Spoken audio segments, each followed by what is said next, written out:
Hello, you're welcome again to my channel. In this short video, I'll be talking about how you can get possessed by a spirit. Yeah, be it demon or the spirit of the Lord, okay? I'm a Christian and I would like to give you scriptural references for every of the things I'll be talking about today. So the first thing I'll be talking about is imagination. You can invoke spirits, you can invite spirit, and you can get possessed by a spirit by your imagination.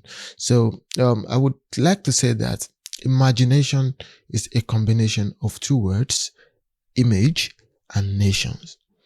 So in the realm of imagination, it is a realm filled with images.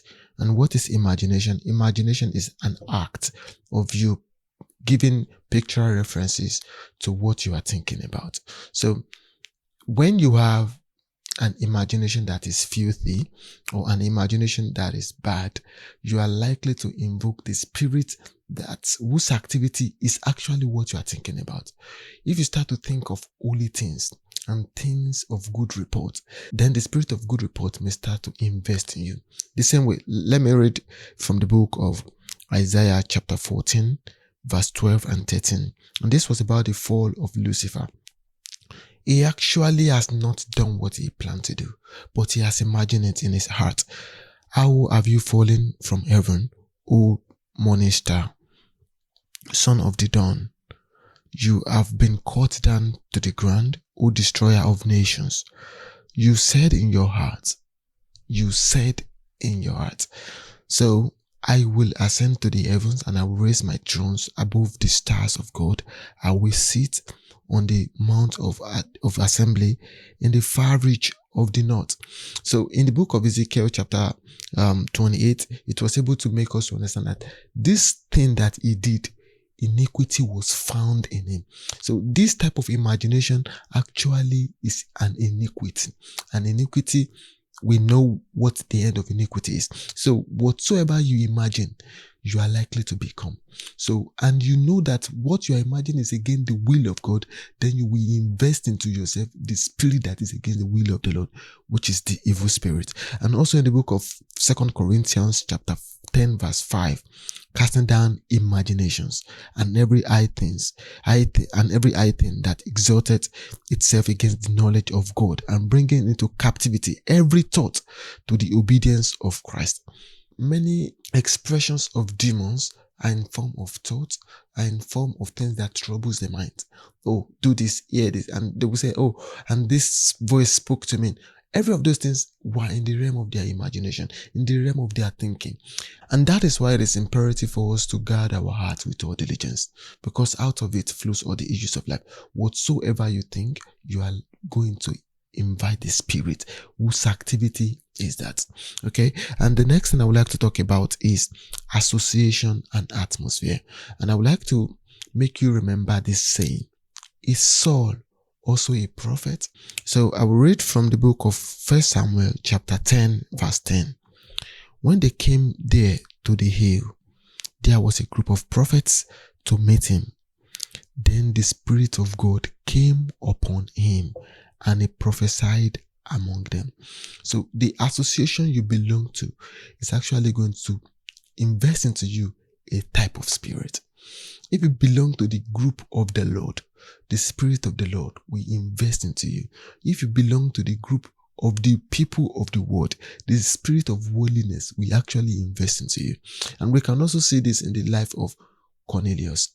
So, when Peter went to Cornelius' house, because you belong to that band, that spirit is going to invest in.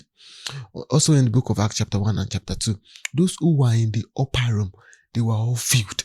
And those who came for that meeting, they were filled. So the association you belong to, if it is highly demonic, you are actually going to get demonized.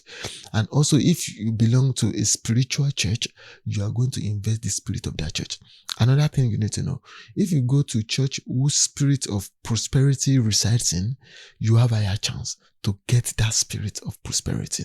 And if you belong to a church where prayer fire or prayer power dwells, you are actually to contact that spirit of prayer power. So the next thing I would like to talk about, and I would like to talk about this extensively, is smell. Many times we think smell is just about we perceiving physical things into our nostril. No, smell is more than that. Okay, I would like to start from this. The end product of every sacrifice is a smell. In the Old Testament, there is no way you want to appear in the presence of the Lord without an incense. Every priest must know how to burn incense. How? It is that smell that comes out of what you are burning. So that atmosphere will be saturated with that smell. So the smell you produce or that you dwell in actually invoke a spirit. The same thing happens to Solomon. We always want to be like Solomon in wisdom, knowledge, and understanding. What did he do? He continually burned a particular type of incense, of sacrifice. And that's burnt offering will produce a smell. Have you ever roasted any animal before and you smell the aroma of the blood or of the skin? It's something strange. So spirit inhabits smells. And also I would like to read from the book of Ezekiel chapter 30 from verse 7 to 9. And Aaron is to burn fragrant incense on it every morning when he tends the lamp.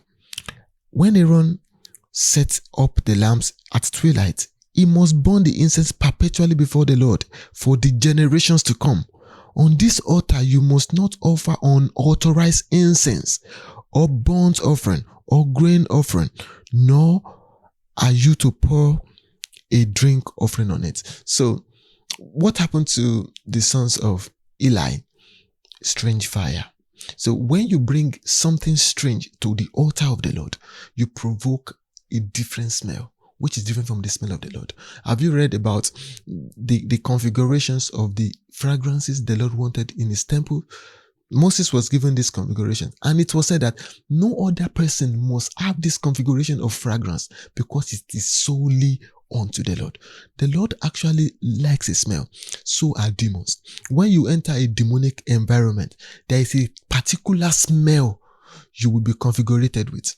And that is why it is imperative for you to select what you smell. You need to select your perfume. Like, you need to select your perfume with all diligence. There was a day I went to a store and I wanted to get candles. And the Lord said, you need to be very careful because not all candles are good candles. Some will invoke a particular smell that will irritate my presence, and you would not want that in your home. I was shocked. So smell is also something that would take God away. And it is imperative for you to also know that, till today, Catholics still burn incense. What did they use it for? To purify the atmosphere, to sanctify the atmosphere. So how does that work? Is that type of smell we prevent some spirit to get entrance into that space. What that tells us is that some spirit does not like a smell, and some spirits particularly likes a smell. So you need to guard your smell jealously. God does not like dirtiness. When the Lord was trying to tell these people of Israel about the cleanliness of their tents, he told them the smell of this should be out of your tent. This should be, so you must ensure that what you permit into your space is of the smell that is unto the Lord. And also our prayer is as incense before the Lord. So how do you start to, let's say for example, you want to invoke the Spirit of the Lord with your prayer as incense. How?